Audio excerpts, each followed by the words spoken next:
Hey guys, welcome back to Bible 365, or welcome for the first time to Bible 365 with Kathy Carter, who is me.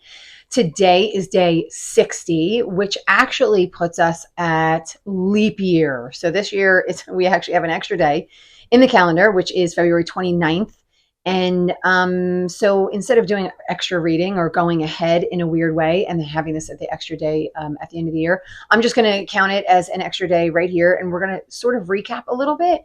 But on top of recapping a little bit, I'm going to bring it to a really personal level for me, because this is, I feel like every week I say to you guys, this is the whole reason I do this. But there are many reasons why I feel like I've been called to do this. And obviously, the first one is I believe when you read your Bible, you get to know God. And I don't think you get that quite the same. Let me rephrase that, because I was going to say, I don't think you get it quite the same when you go to church. However, I know there was a time and a place. There was a time where people didn't have Bibles, right? They didn't have the ability to read. And I believe that at that time, where you could only get information from your pastor or your priest or your whoever's in charge of your temple, whatever that would be, your rabbi, excuse me. I believe that then they did go over a lot of that same information in order for you to get information. And that was, for you at that time, the best way to get information. We're not in that place anymore. And I'm saying that because I am doing a video recording live that's broadcast all over the world. And wait, broadcast is probably the wrong word, but anybody can pick this up all over the world. And so anyone who has any internet access has the ability to see this. And so it's not even like we're stuck only going to our local church, or we're stuck only going and listening to one thing. We have the ability now to, it's open up to everybody. And so we also have the ability to open our Bibles and read them because we own them. I mean, we give them out for free. I was even watching this convention where they're working on making Bibles in every single language. So there's no one in the world that won't have access to a Bible in their own language to be able to read it. So we are doing amazing things in this generation. And for those of us who have the advantage and people are fighting for those, by the way. And so I'm saying that because for those of us who have the ability and advantage to have Bibles in our home, I think we have a responsibility to read them. So I think that's how God right now is opening himself up to all of us, is through his word. And so I want you to read his word. I want you to have a great understanding of who God is with using your brains, because you are smart people. I know that. And so I know you have the ability to do that. So that's my first goal in doing this. My second goal in doing this is to have the Bible be very practical in your own life. And these are Christian words that I feel like we use all the time. And maybe I can explain it a little better. When I read the book of Leviticus and then I live my life during that day, how does what I read have any impact on the way that I live my life? And I genuinely feel, no matter where you are, no matter where you have picked up your Bible, unless you just kind of like took it like this, like I know we do that magic thing, we just open it and we go, oh, that's my verse of the day. I'm not saying anything like that, because then we have no context and we don't even understand where it's coming from. But when you open and you read and you have a greater understanding of what God's saying and who God is in this book, I feel like it can impact every single day of your life. And so I'm going to use my own example for that. And again, for me, the date is February 29th. And so I am currently practicing Lent. And in Lent, I'm giving up sweets, which for me is like, I love sweets. It's they're good.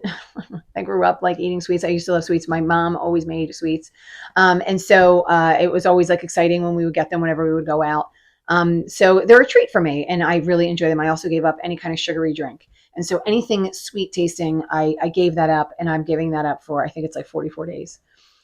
In this giving up, my hope is that I can channel, I can be in prayer more, right? And I can channel Jesus. I can pray to him when I need him, right? Things like that.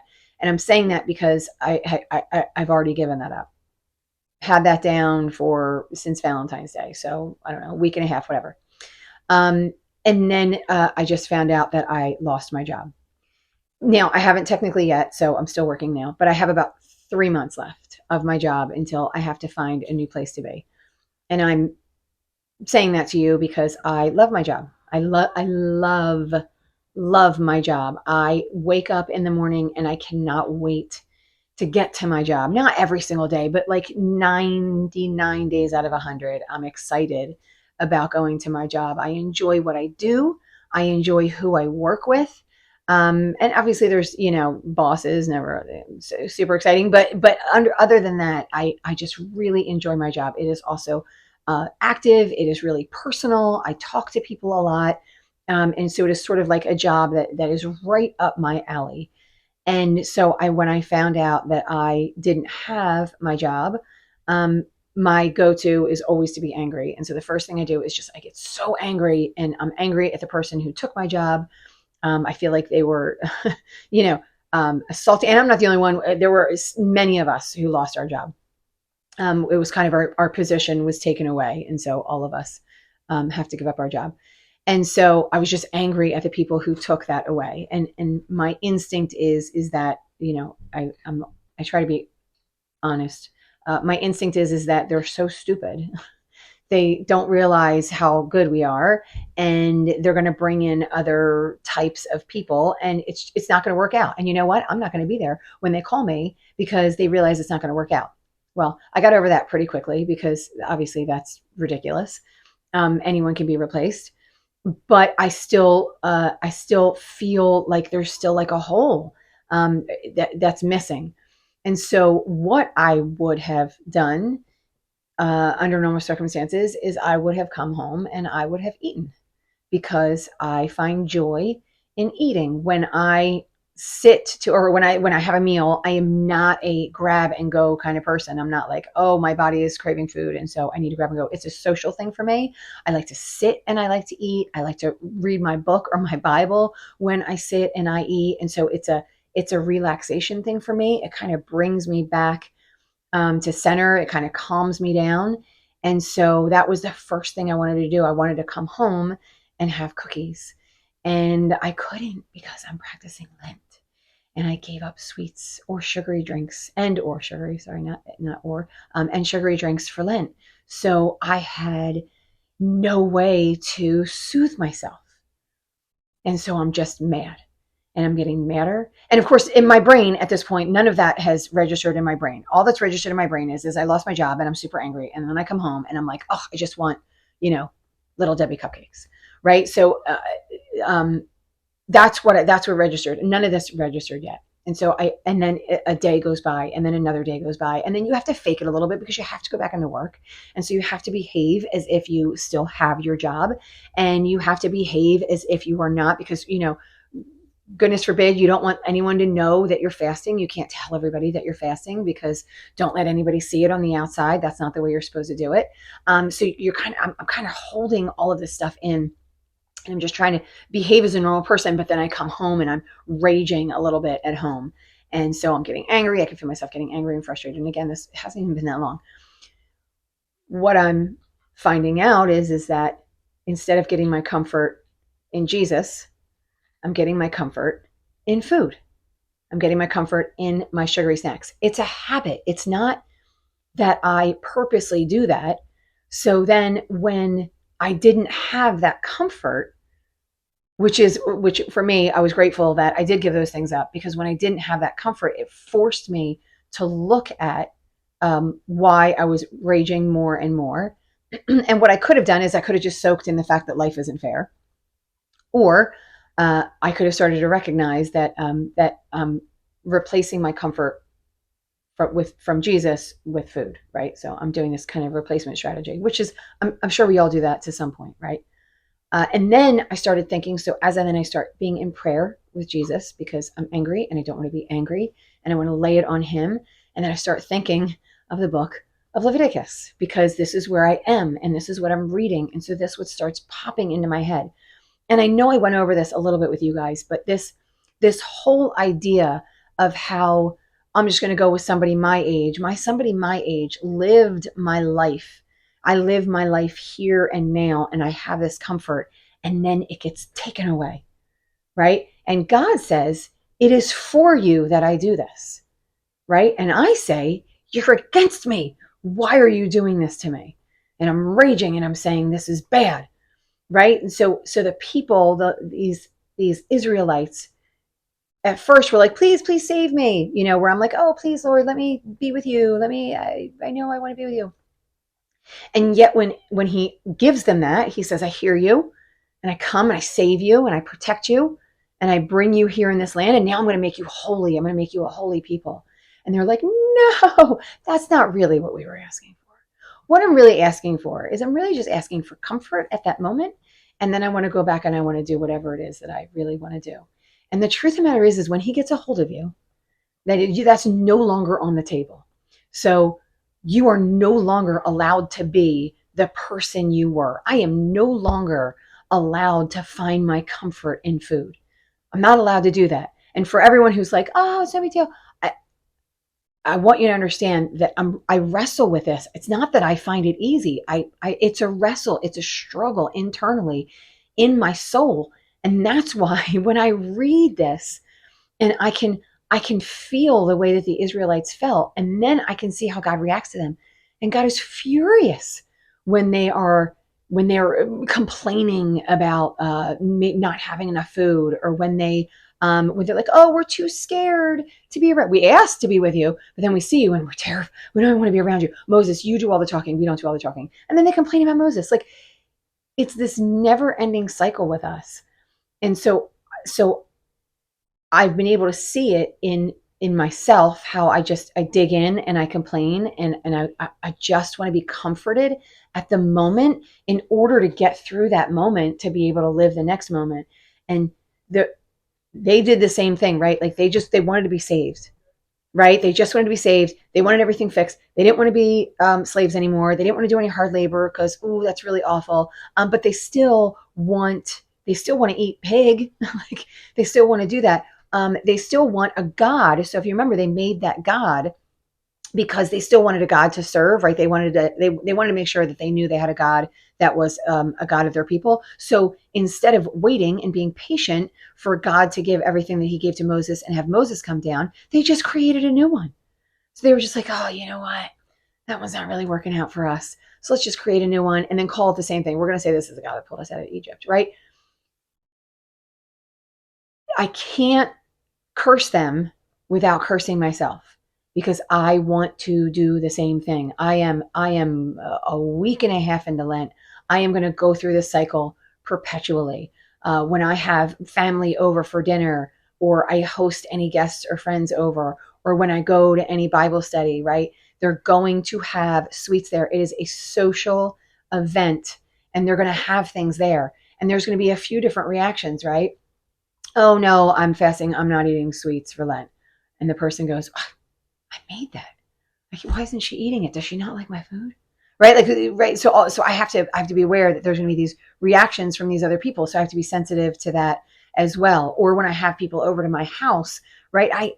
I as what I believe would be a good host, I want to make those things for other people so they can enjoy them, but I won't be eating them myself, right? So I have to stay back and represent, and maybe not make a super big deal out of it in order to be uh, I want to say safe, but in order to not make anybody feel bad, right? So in order to be kind and compassionate to other people. And so my main reason in bringing this to you is that I want you to understand that every single moment of our life, every moment of our life is a choice. Every moment, even me sitting here and having this conversation, every moment of our life is a choice.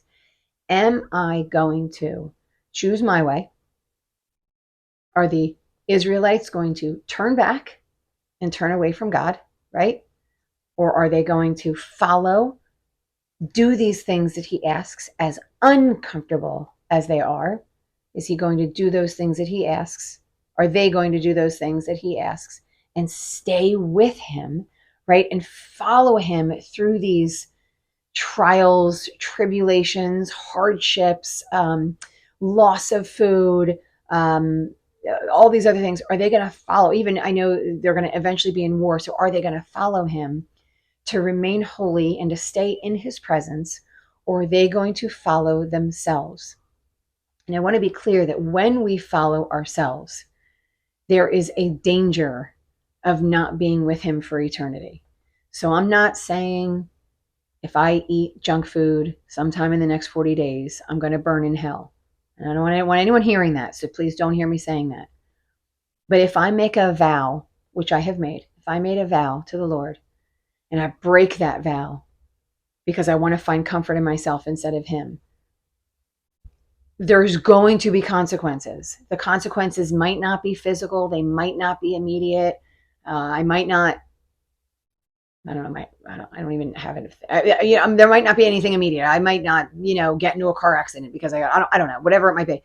Right. But there are consequences in consistently and perpetually turning towards yourself and turning away from God. And I want to be clear that when you turn away from God for any reason, you are turning towards yourself. So anytime we want to excuse any of our behavior, the Israelites were not given any of the freedom to excuse any of their behavior. You guys heard some of the things that I was talking about. They were no longer allowed to, I was going to say have sex with an animal, but I feel like that's an easy one. But they were no longer allowed to, eating just is such an easy thing for me. They were no longer allowed to eat certain foods, right? They had to have festivals and they all had to celebrate in these festivals. They weren't allowed to sit out. When trumpets sounded, they had to show up at the tent. So there were things that they had to do all the time. And we are very much the same way. And so the more we complain and the more we turn away from those things that we've been asked to do that are hard. And I want you to push yourself into some of these hard places as well, because being in these hard places, I feel like grows us in ways that nothing else does. If we sit in our own comforts, if I'm constantly comforting myself and giving in to my own devices, giving into my own wants and needs all the time, I don't gain any holy ground. And there's going to be a time where there are problems and I'm not going to be ready. And so that's another aspect, which, might be, I don't want to say it's outside a biblical aspect, but because I think that the Bible speaks to that, building yourself up for these things. And so remain strong in these things because you're remaining strong in the Lord. And just like I keep thinking Levitical, but just like the Israelites, the ones that remained strong continued on this journey, and God continued to use these people. So remember making the statue, right? And when you think to yourself, like, oh, I would never have been that person that made the golden calf. Or even if you think I would have been that person that made the golden calf, like those are both two positions that I think you really need to think about, because if you know in your heart you would be the person that made the golden calf, I feel like there are things that you have to discuss with the Lord.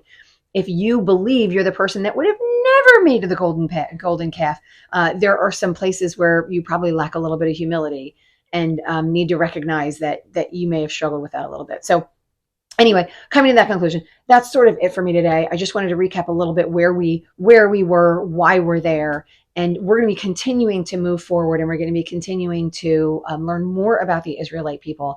And what I'm hoping for you each day is that you use everything that you're reading here and everything that God is showing you to really invest it into your daily life. So if you like this video today, I want you to hit the like button.